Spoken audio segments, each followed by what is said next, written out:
Nearly 2 decades ago, veteran opposition leader Dr. Besigye was fondly identified by the hammer, a popular symbol of his first presidential election campaign against President Yoweri Museveni in 2001.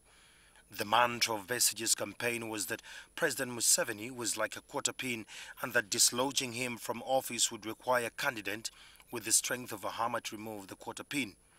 For over 18 years now, Dr. Besigye has been the leading opposition figure in Uganda since falling out with President Museveni, who he had worked with from the Bush War struggle in the early 1980s. He served as a Minister of Internal Affairs. However, there has since emerged a new charismatic opposition figure, Chadendo East Member of Parliament Robert Kyagulanyi, popularly known as Bobi Wine. So what does this mean ahead of the 2021 general election? Nobody should think it is their one-man show. Dynamics are going to change. 2019 is the beginning. We have seen how it began with Ngule, with the religious leaders biting themselves. Every sector, we are in a broken society. If the opposition political leaders are to talk about an alliance, in the real sense of political party alliance, they must have a discussion, and an honest discussion. Don't go into an alliance to remove Dr. Besigye. Don't go into an alliance to remove Bobi Wine. Create the platform, and the people in people power should believe that if we are going into an alliance, there are chances that Bobi Wine is not the candidate. Those keen to dislodge Dr. Besigye as the unofficial face of opposition accuse him of dominating the struggle against President Museveni for so long without success, and that he should pass the mantle to another opposition leader. Bobi Wine has touted as the emerging new leader of opposition, largely because of the recent by-election victories he championed in constituencies such as Besigye and Arua municipality, as well as the Jinja municipality east. So can he replace Dr. Besigye as the most influential opposition figure?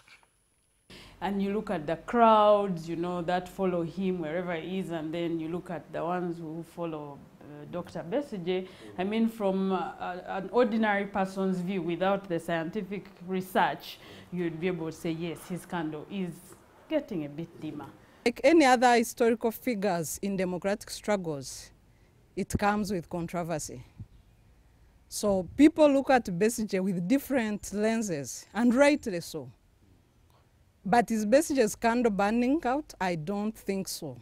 Besigye has showed us now and again that the best way to respond to President Museveni's tyranny is not through a democratic election. So you have a thing like walk to work, the defiance campaign, and this gave birth to people power. Besigye's critics describe him as a perennial loser, having contested 4 times against Museveni and lost. But Besigye claims that the elections have been rigged against him.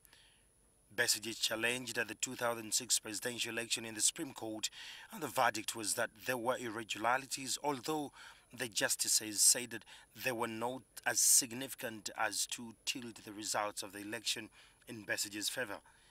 Analysts say Besigye's contribution to Uganda's politics cannot be ignored. Many times he's speaking and you see he's trying to give people a framework. Before you attack the problem, first have the framework. Promoted some internal democracy within FDC, together with his colleagues, but also that one is where he's judged most. Because the ways in which Mr. Museveni operates is the ways in which the opposition has to respond. In the case of Besigye, so far presents a better chance of responding to Museveni's unstructuredness and violence. The charges Bobi Wine faced in the General Court-Martial and the treason charges from the Arua by-election of August 2018 set him off on a path similar to that Dr. Besigye has walked since 2000. So will Bobi Wine steer the course like Besigye for nearly 20 years? The ghetto mentality has not yet been transformed into a democratic thinking mentality. So he has a dual message. He said, pick your identity cards and be involved. Now, I think the most powerful of those is not picking the identity cards, it's be involved. There is a school of thought that believes that some voters are staying away from presidential elections because they're tired of President Museveni and Dr. Besigye, and that it will require another force to bring them out. Could Bobi Wine be the third force? Andrew Chamagiro, NTV News.